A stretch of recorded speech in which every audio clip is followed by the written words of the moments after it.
side into the involvement of China in Pakistan and how they're helping Pakistan to develop in the areas of fissile material production and possibly in nuclear device design.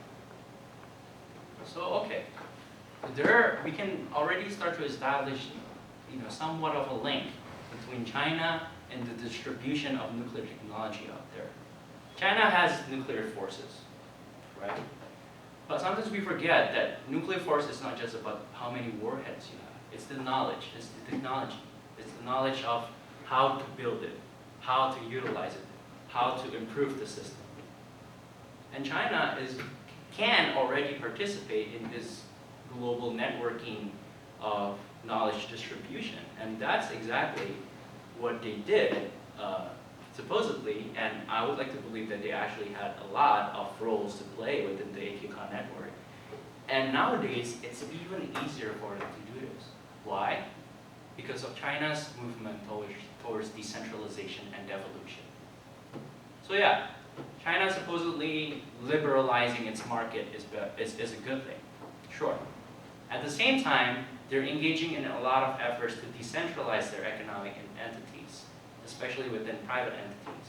So there are not a lot of shady organizations out there belonging to a Chinese national. Not the government, but Chinese national. But the rules are so vague, the regulations are so vague, monitoring system, it's obsolete in a sense.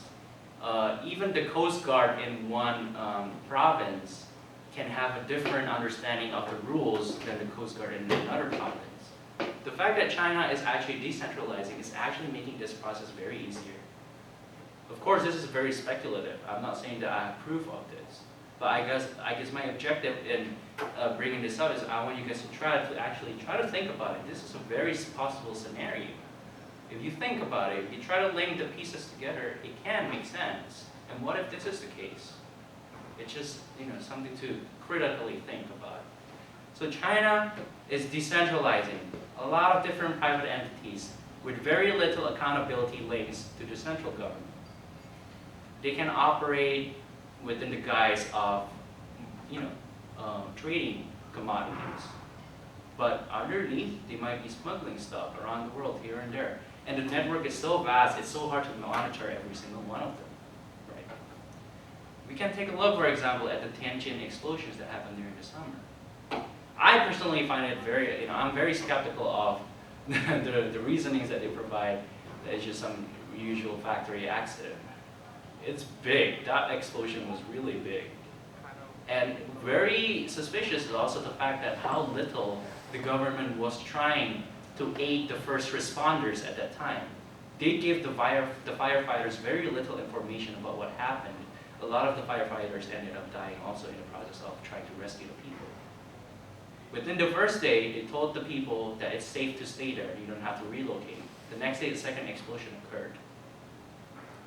What are they putting in these harbors, basically? What kind of materials, right? So we can see that there can be a lot of contrabands lying around within the guise of economic networking, economic trading, and this can assist the development of new AQCON networks that we might not know about. Again, this is speculative, but it's something to think about. And basically, these private entities, if they do get caught, then they're just someone to take the fall for the government. Very little can be established as a link between these private entities and the government. Because China is going to say, look, we try to copy the model that you said, the invisible hand. We're not trying to interfere with these private entities. They do what they do. Unfortunately, this happened. We're sorry. And then, are we going to sanction China? Nope. Maybe it worked back then when Bush did it during his regime. But now, considering how much China has grown in terms of economic prominence, and also because there is going to be very little proof establishing directly to the government. Even if they can link it to some party members, then China is just going to sacrifice that party member as a pawn. It's not going to incriminate the whole government or the whole nation as a whole. So that's something to think about. By doing this, by spreading these technologies, spreading the knowledge around, China is spreading the opposition forces thin. Let's just take the United States, for example. We are engaged, unlike China, we try to engage in different campaigns around the world. We are involved in the Middle East, we are involved in Europe, we are involved in Asia. China has to take care of only in terms of security, it's Asia.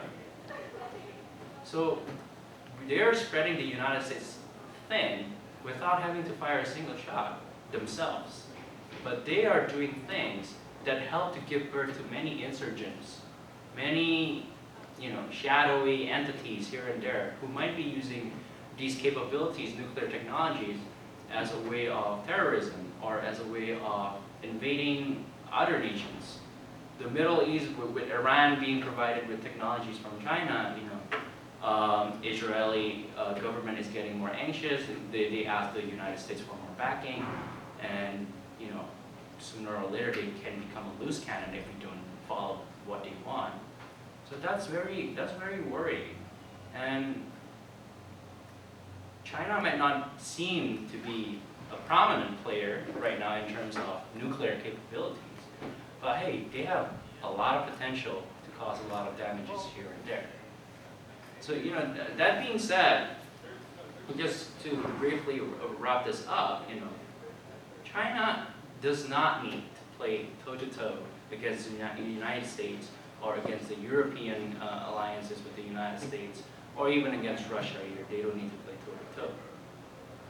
Why? Because they have other advantages in other fields, and they're very good at utilizing those advantages and linking it to their nuclear tactic, and at the same time also linking their nuclear tactic into those other advantages. So they create an asymmetrical playing field actually already to many of their so-called adversaries. Point is, again, like I said earlier, a lot of the things that I'm saying, if you want to exactly say, Kevin, give me proof that this is actually what's happening, I have to say I don't have it right now. Why? A lot of the things that are going on are, these involve very critical information that, obviously the Chinese government is not just going to let it go around freely, but also too, because perhaps, China likes to keep it in the dark. And perhaps they like it that some people like me are making these kind of speculations. Because, again, the idea of phantom, you create your own fear, right? But at a certain point, we need to start to try to at least engage the discourse a bit more, or engage in more research on this topic. What's the line between our imagination and fear with the reality of it? If I can think of this, and if other scholars can think of this, then why can't Chinese government think of this? I mean, obviously there are a lot more intricacies involved, but it's just good to keep your eyes on it. It's just good to try to see how different things that are ongoing right now within a very dynamic, very changing, fastly changing world. It's important to see the links and try to look at things more critically, basically. So yeah, that's it for my presentation today, and I thank you. I thank you, Symposium, for holding this event. I thank you, everyone who's here. I also want to thank you, Professor Boucher, who's here. He's going to be a speaker next week, so come to this event also. He's great. He's one of the best professors I've ever had, and a very respectable mentor that I have. Whether he sees me as a mentee, I don't know, but I see him as my mentor. So yeah, thank you for the opportunity.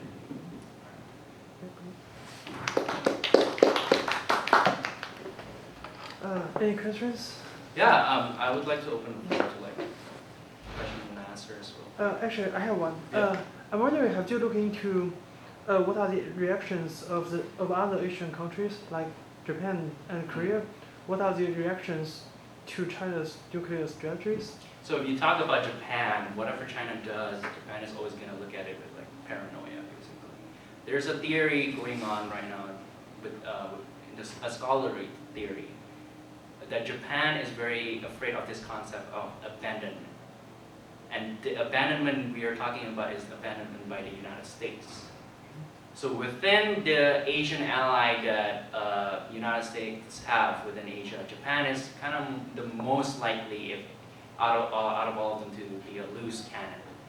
In the sense that if they feel that China is being too aggressive, they might take steps that even if the United States is trying to hold them back, they might take preemptive steps instead. And that's why we've seen lately, a much more muscular posture displayed by Abe's government in Japan. It's very different. They even changed their constitution to accommodate for a more aggressive posture militarily. That's one thing. With South Korea, we think about it like this. South Korea's main issue is North Korea, or the reunification process. Technically, they're still at war. It was like a ceasefire that they signed back then. But if you think about it, who's the more helpful partner actually to negotiate with North Korea? Is it the United States or is it China? I think it should be China. It should be China. But I don't want to discount the role of the United States also. The United States still provide the main military backing. But in terms of negotiations, in terms of diplomacy, China is probably better. They have more pulls within the North Korean government. That being said, South Korea is not going to sacrifice China for the sake of completely aligning with the United States. So South Korea, I feel, is going to be a little more accepting towards whatever China is trying to do, because they still have importance. That's right. There's sort of ambiguity about second strike, Mm-hmm. First strike, second strike. Right. I mean, it's paralleled in the United States, Mhm. which won't have a declaration. Right. And therefore, and part of that is intentional, I think. Part of it has to do with places like Japan and Taiwan, that, you can't be sure if you attack one of those places that we might not decide, if you hit massive conventional attack would result in possible nuclear use by the United States. So is there something of the same on the Chinese side, that if we went after Chinese nuclear weapons with conventional forces, they would fire back with nuclear forces? Or if they were going after Taiwan with conventional forces and we tried to interdict them, they might strike us with nuclear forces? Are they looking for that ambiguity to deter us? I think they are. They are looking for the ambiguity, but at the same time, the ambiguity is going to work for them more effectively than it does work for us in the United States. The reason is this, because the United States is involved with so many other allies, partner nations. If we decide to actually use nuclear weapon on behalf of one of our allies, it sets a precedence. It sets a precedence for other countries to, okay, you know what, like you've actually helped country X with a nuclear weapon attack. So, we're gonna be able to pick fights with our regional rivals, and you're gonna back us up too, right? And it puts us in a harder ground in terms of like, okay, where do we draw the line then? But for China, where's, other than Taiwan, I cannot really see another place where China would be as interconnected as the United States. They don't have this precedence issue. If they do it once, it will look as a self-defense measure. And with Taiwan, or even like Hong Kong, or like South China Sea dispute, it all relates to China's own territoriality. It relates to their own jurisdiction and their own sense of sovereignty. So them using their nuclear force can be seen more as a self-defense kind of measure. While for the United States, if we use nuclear weaponry on behalf of our partners, it's gonna look like we're playing, the policeman again. We're trying to exercise hard power within the world, and that's, as we know now, within a world that's becoming more and more systemized in terms of like international systems and organization. That's very frowned upon. So, yeah. Any other questions? One more from me. Right. The AQ con business, I mean, don't the Chinese say we don't do that? We don't do that anymore. Right, and the Chinese. I guess they don't say anymore, but they don't. I mean, right. the history of the Cold War, even with the Russians going back to the beginning, is that once you're in the club, you're very, very careful about not helping others join. Right. So I can't see too many places where China might have the slightest interest in really letting them develop its nuclear powers. And I think China is smarter in the sense that they don't need to allow any of these recipient countries to actually have their own arsenal. They're not giving them the full schematic blueprint. They're just giving piecemeal designs here and there. That's based on what I've found out so far. They don't give the whole blueprint the way Russia is helping China build their own nuclear arsenal before the breakdown between Mao and I think it was Stalin, or I forgot exactly.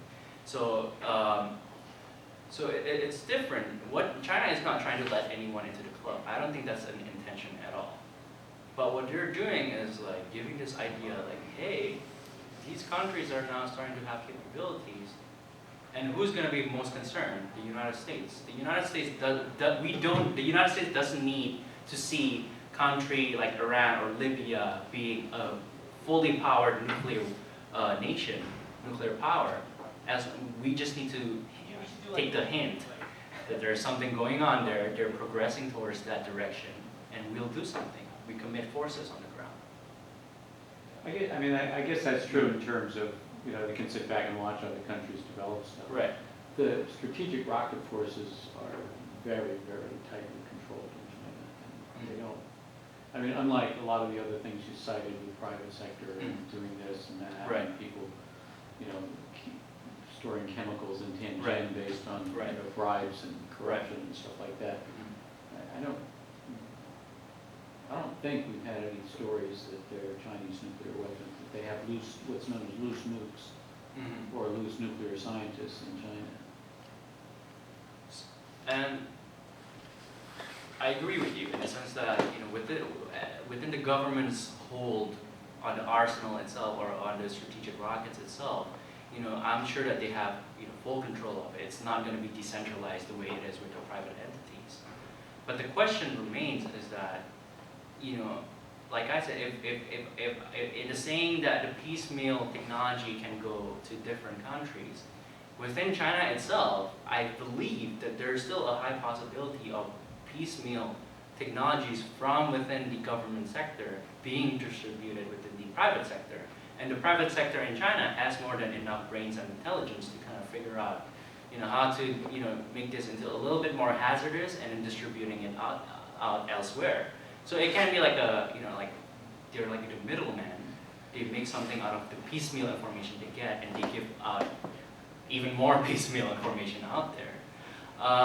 There were actually a couple of scholars who were doing some research and investigations in China, and they were saying, and I can provide you with the citation later, and it's in my paper. They were saying that a lot of the private nuclear-related facilities, security is very lax, and there's a lack of what they call it a lack of security culture. And this is very worrying because then that means that information can get leaked out here and there. Anyone else? All right. Yeah, thank you again. Thank you very for much. Yeah, and also please feel free to take a cookie before you leave.